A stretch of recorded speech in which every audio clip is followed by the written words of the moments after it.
watching Property TV.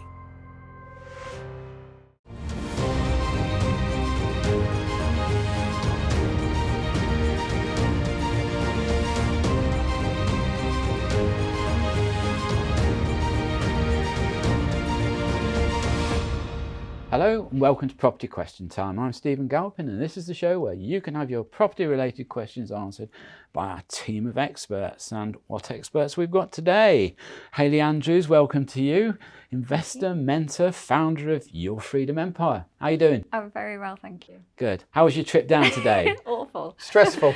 Very stressful. John Howard, developer, investor, author and Property TV panellist. How are you, John? I'm very well, thank you, Stephen. Good. On form today? On form, easy journey down, only an hour from Ipswich, less than an hour. Good, then we'll have no trouble. Property prices are very low in Ipswich. All right. Well, we'll have no trouble with the questions then, will we? Right. Great place to relocate to. John, I'm going to do the unconventional thing and start with you Okay. first. All right.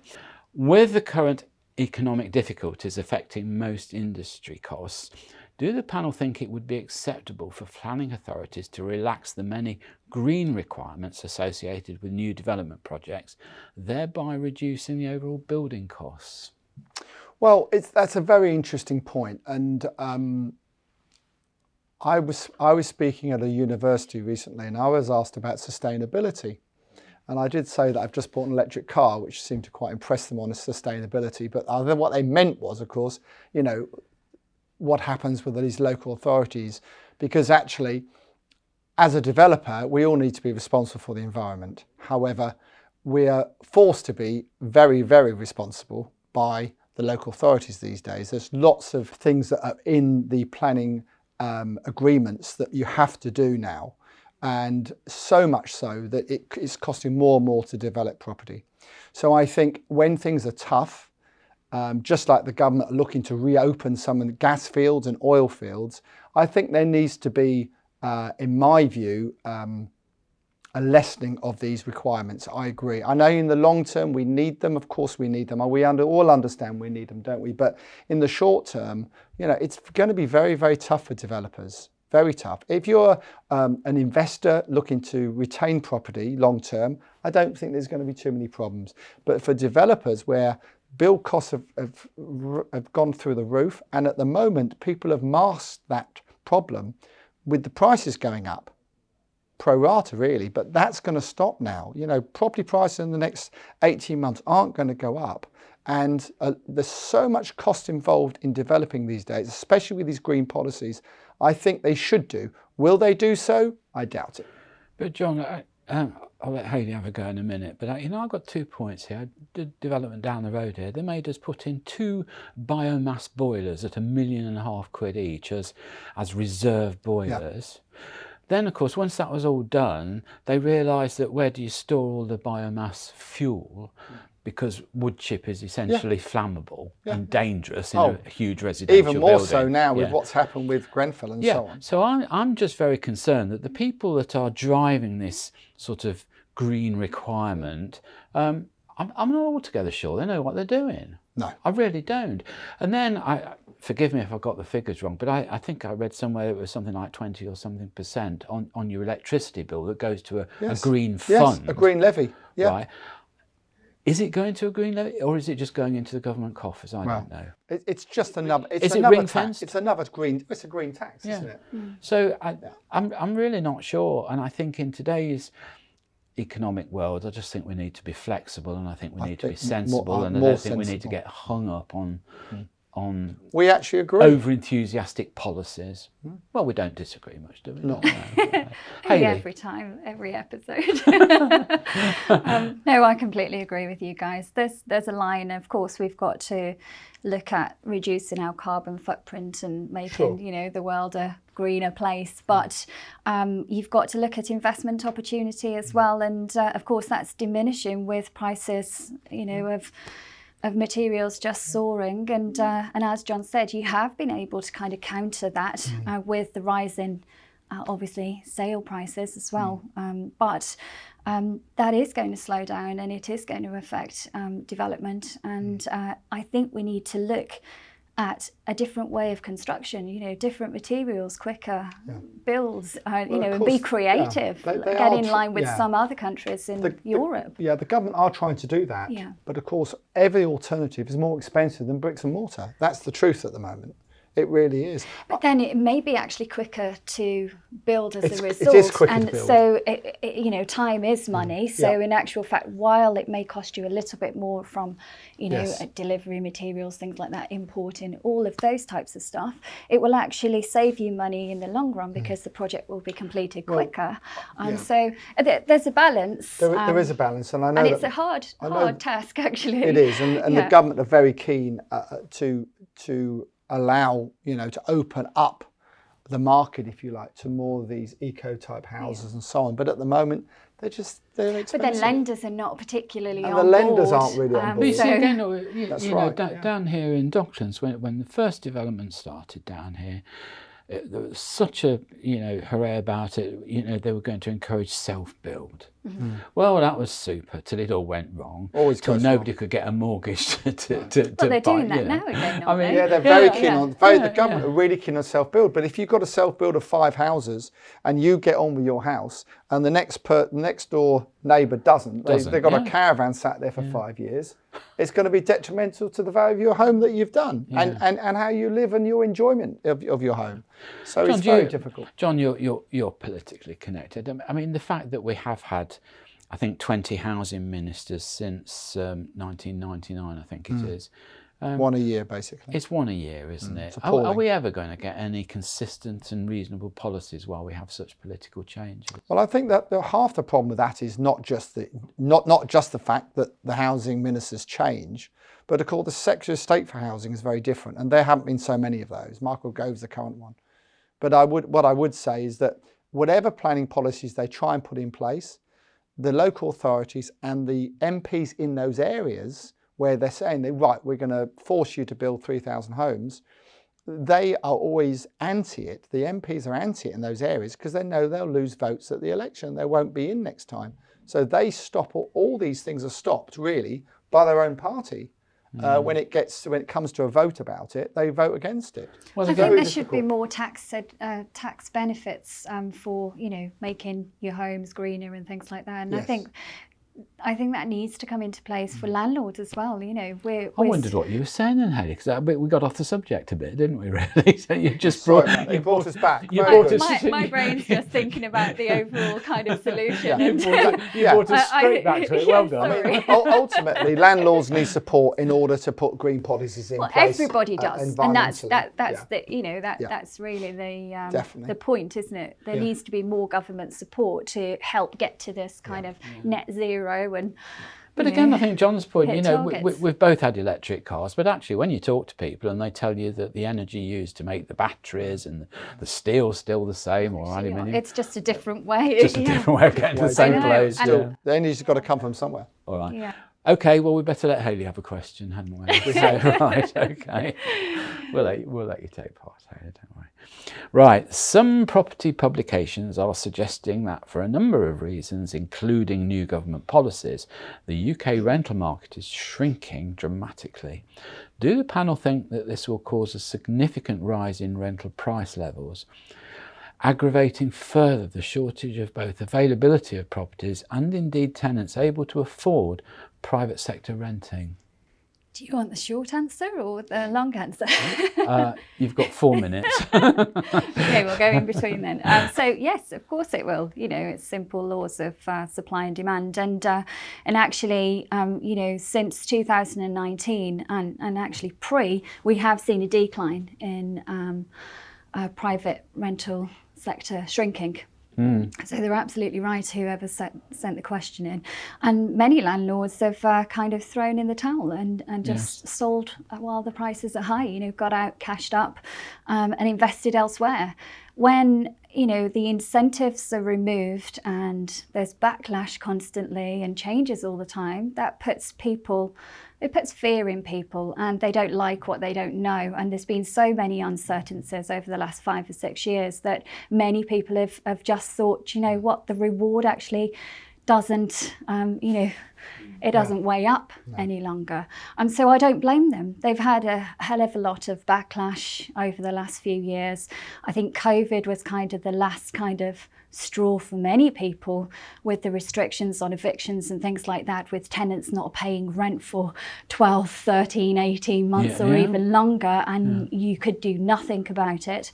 I think that while many people may say that landlords have had it easy for a really long time, they've actually had a hard time over the last 5 years, and most certainly the last 3. And I think most, and we, as a result, not only do we have people selling up their portfolios and leaving the industry or placing their investment elsewhere, development, things like that, commercial, we also have less people coming in, which is just adding even more stress to local authority waiting lists, which is already astronomical. I think this government has had a real issue with private sector landlords, and it shows. And actually now landlords are saying, do you know what, you've made your bed, now lie in it. They will see how easy we've as buy-to-let landlords have had it. There's a couple of things here, Hayley, isn't there? I mean, if we go back to the late 80s, then Thatcher brought in the assured short-hold tenancies to give tenants a reasonable amount of security, but also the facility for landlords to get their properties back if they required them. Because circumstances change, you may be able to let out a property for a number of years, but your circumstances change. You may need it for yourself. Your finances may not sort. Freedom. And I'm just bewildered by the government's attitude now that they're bringing sort of penal tax supplements for landlords. They are positively discouraging the smaller landlord, and at the same time they're saying, well, why isn't there more private letting available? 10 years ago they were encouraging this, and actually, I think there's a misconception that landlords are wealthy or cash-rich individuals, and in actual fact that's not the truth. In your world they may be, John. Blame me, I would. What have I said? World, you may have armchair investors that are just looking to park their capital somewhere and appreciate over time. In actual fact, the majority of people with small portfolios are working class people, and they've actually scrimped and scraped. They've pulled the money together. They've sacrificed for the good of themselves, their family, and their own future to get above the breadline. We are missing one point here, and that is that these buy-to-let landlords are taking away the opportunity for first-time buyers. I don't think that they are. And that's what the government. That's what the government believes. That's what they're selling. That's what they believe on a high level. That is not actually the case of what I see. Can I tell you, John? I disagree. I've been it's a long time, and my view is, I think Hayley's right. The type of landlord that is the wealthy landlord just trying to park their money can find a lot better things to do than be a residential landlord on a buy-to-let portfolio. Really can. Well, what I would say... I'm going to have to stop you there because we need to go to the break. So okay. There we are. That's all we've got time for in this half of the show. So join me again after the break when John and Hayley will be answering more of your questions. You are watching Property TV. You are watching Property TV. Hello and welcome back to part 2 of Property Question Time with Hayley Andrews and John Howard. Welcome back, guys. Right, your second questions are in fact both, I think, to do with government policies, which we've been discussing in the break. Exactly. We haven't stopped, by the way. We haven't stopped talking yet. Other people watching an advert, we haven't stopped. We've carried on. So we're sorry, viewers. We'll let you know one day what we were saying. What we were saying, yeah. But anyway, so John. Yes. With what's claimed to be a newly invigorating government, what would the panel think could be done to accelerate the provision of much needed new housing stock right across the UK? Another massive question, isn't it, really? If you don't know, just so you don't know. Well, I think let's say what they have done, because which is remarkable for a Conservative government, they have allowed councils to build new homes. Now, with taxpayers' money. But no idea what they're doing. Well, to a point, you're right, but they have allowed that, and for a Conservative government to allow councils to build council houses is very. I never thought I'd ever see it happen. On top of that, you've got the housing associations, which this government pumps millions and millions of pounds into housing associations through, you know, through the government funding banks and so on. You know, they're throwing millions and millions and millions of pounds at the projects, and it's still not enough because so many people want to live in the UK. It's such a popular, wonderful country to live in, and I don't think realistically they'll ever no government will get on top of the demand. I don't think, honestly, I don't think they will. We need to build 500 houses every year in the UK, not 300, 500, just to keep up the current demand. That's not all the back demand that there's been as well. And it's just, I don't think it's possible. I honestly don't think there's enough labour to do it, there's not enough money to do it, and there's not enough materials to do it. Yet Very difficult. Yet they're looking at a scheme to sell it off to people that are on benefits that will get a discount. Well, that's all to do with home ownership, which is at 64% in the UK. But it was higher. They're still building those houses, though, aren't they? But they can't replace the ones. Do these government ministers understand anything about life? Absolutely because, nothing. You know, let's just they're very bright individuals. Let's just look at the proposition you just talked about. You're going to let people on universal credit have a mortgage and buy a home. Great stuff. So when they need their 5% deposit, even at the rate of, you know, the standard house cost these days, they're probably going to need what, £10,000–15,000 savings, right? Now, if they've managed to survive, well, to actually build up a savings bank of £10,000–15,000 on universal credit, well, quite frankly, they can't have universal credit of 15,000. A, they can't have it, but B, you know, universal credit's paying them too much, isn't it? If they've got that kind of surplus. I think that might be the case. You know, this is what I was saying earlier. This government seems to be rewarding those that have sat on their bottom and punishing those that have got up and done something to improve their financial situation. I think we have to bring it back to the fact that the government, Homes England, is the government bank, and Homes England has set aside billions of pounds to invest into housing in the UK for private developers. I borrowed 15–20 million pounds off them. Other developers are doing the same and more, as well as they're lending it to housing associations and local authorities. So they are doing a hell of a lot, this government, to try to sort the problem out. The fact is, the problem is too big to sort out, in my view. That's the problem. I'll tell you what I think. I don't think the problem is too big. I think with a balanced view, looking right across the market, balancing out the different sectors. Look, not everybody these days wants to buy a house. No. A lot of people are quite satisfied to rent. While we have movement of labour around the country, they're trying to level up around the country. Yeah. You need flexibility. The last thing you need to do is buy a house in London and then find yourself going to work in Manchester. I mean, it's stupid. You know, it is a different lifestyle choice now. It's totally different. And we may or may not be falling into the sort of European ethos of, you know, no, I don't need to. But in Europe, you can get a 50-year mortgage. It's hard to do that here, for instance, and they passed on through generations. Yeah. But I think things like that, mortgages that you can pass down to a lower generation, be great. I don't see what the problem is.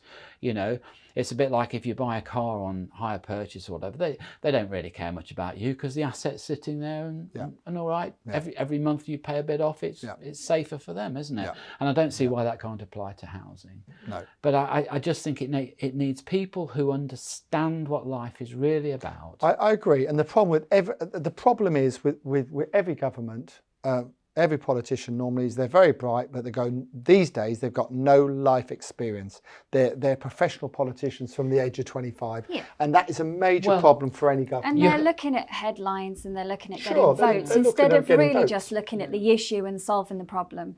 And that's the issue, I think. I mean, if you remember some of the government criticism a few months ago, they were saying what Johnson has done in Downing Street is to bring in a lot of 21, 22-year-old political advisors, policy advisors. Who they pay very little money to, if any. And frankly, what life experience have they got? None at all. None at all. But these are the guys that are being listened to. Don't know. Difficult one. But I don't think... Well, it's not really that difficult, We've is it? sorted it out, haven't we? But then the power's not in our hands. Well, sadly. Now, look, Hayley, I'm going to ask you a question now that somebody's written in, but I have to say, reading the newspapers this morning, the question has been almost preempted. But I think it's worth the conversation because it brings in a sort of wider scope to the question. What do the panel think the government's suggestion that pets must be allowed in all rented properties? And what can I do if my potential landlord refuses permission for me to have a pet? Well, I saw in the newspapers this morning Mr. Gove is announcing in Parliament that he is bringing in compulsory permission for pets. Along with one or two other things, no fault possessions and things like that. But I think this business of pets and dictating again to landlords what they can and can't do with their property is a difficult one. It is a difficult one, and I think the original approach with the modern tenancy, the government's new model tenancy, that's the name, was the right approach. It was almost encouraging the landlord. It was good practice, and it was still giving you a choice, and basically asking you to accept pets unless there was a reasonable ground to refuse. So it kind of still left the conversation between the landlord and the tenant. There was checks that would be carried out on the tenant to make sure that they were responsible, the property was fit for a pet, and that, you know, the lease didn't restrict the pet from being there. There's loads of different reasons why, you know, for HMOs, for example, you can't have 5 dogs in a 5-bed HMO, you know, so these are things that really need to be looked at. There's some properties that are not fit for pets. You've also got to look at not only the building itself, you've got to look at the welfare of the animals. I mean, as you were saying in the break, Stephen, you know, you live in a glass Penthouse. Box, Yeah. you know, your apartment, as beautiful and massive as it is, I've been there, wouldn't you know, wouldn't be fit for an animal, would it? No. So, you know, I think the welfare of the animals need to be looked at, and instead of just dictating all the time. And I think as a buy-to-let landlord, I'm getting a little bit tired of it. Well, I mean, the government's argument on this is, oh, it's not a problem. I mean, this was Gove. He said, not a problem. A landlord can take out insurance to cover any damage by a pet. It's not just about insuring the about property. It's about the other residents as well in the block. Exactly. And then secondly, Hayley, you have to forgive me, it's a long time since I got involved in any rentals, but am I not right to think that there's a limit to how much deposit Yes, there is. you can take? Yeah. You see, Gove again is saying, oh, you just take a bigger rental deposit. Well, then they need to write that back into law. because that was taken away, you know, with a tenant fee ban and things like that. So you can take out insurance, a pet policy, to cover your property in the event that a pet or a tenant's pet damages the property, but you can't charge that back to the landlord. Currently, as it stands, you can, within your AST, you can refuse as long as you're not being unreasonable and you give reasons, you know, a reasonable excuse Well, of why. I mean, I don't think excuse is quite the right word. I actually allow pets in my properties outside of HMOs, and the reason I do is because I do have pet policies in place. I'm insured, and landlords with pets do tend to stay longer, so it reduces void periods and things like that. So I take out the insurance, but of course I used to pass that cost across to the tenants as well. I can't do that anymore. No. It's a business choice to still protect my asset. Yeah. Mental health's got something to do with it as well. I think Gove's decision is also to do with mental health, because I think if people have a pet, there's that was something that. And I can't believe I'm saying that was brought up in COVID, wasn't it? When people were contained in their flats all week. But my dog Mabel helps me to relax. I go for long walks with her, talk to her. It's all about de-stressing, and actually, you know, I can't believe I'm saying this particularly. Can't believe you're saying this. But actually, I think there is a case to say if you have an animal and he's looking after, you've got more responsibility. No, there is something to be said for that. I'm, you know, pro pet. I love animals. I've got a dog. I've always had a pet. I don't really want my tenants to have any. But you I'm see, happy to do it myself. Hayley, the final question that I've got on this is this. I mean, I live in a block of flats across the road there, and I don't think I'm even allowed to have a goldfish in a bowl, actually. Without permission. No, it doesn't At say all. without pets. At No all. pets on the No lease, pets at all of any kind. Well, this is what. Right. So if they bring this into and it's law, then Right. So that's my question. Yeah. Which takes priority? My head lease that stops me having the pet, or the government legislation that says. Well, it won't be and if you can irrespective, question will it? one and override it, can we then question everything Everything can in override the it? lease, yeah. It's I getting would say it won't a be little bit. irrespective. It will be going forward. I mean, John, you know, I think this is just Nonsense. so basic because, you know, if the block of flats you want to go in doesn't accept pets, well, go and live somewhere else then. Go and live somewhere that does.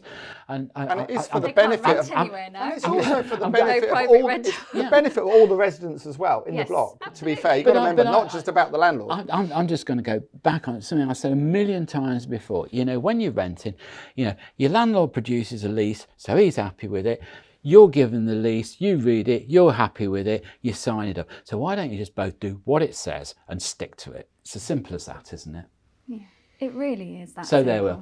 Anyway, that's all we've got time for today. So, Hayley Andrews, John Howard, thank you so much for both coming in today. Pleasure. Lively conversation as ever, but good advice too. So I'm Stephen Galpin. Join me again next time on Property Question Time. Look forward to seeing you then.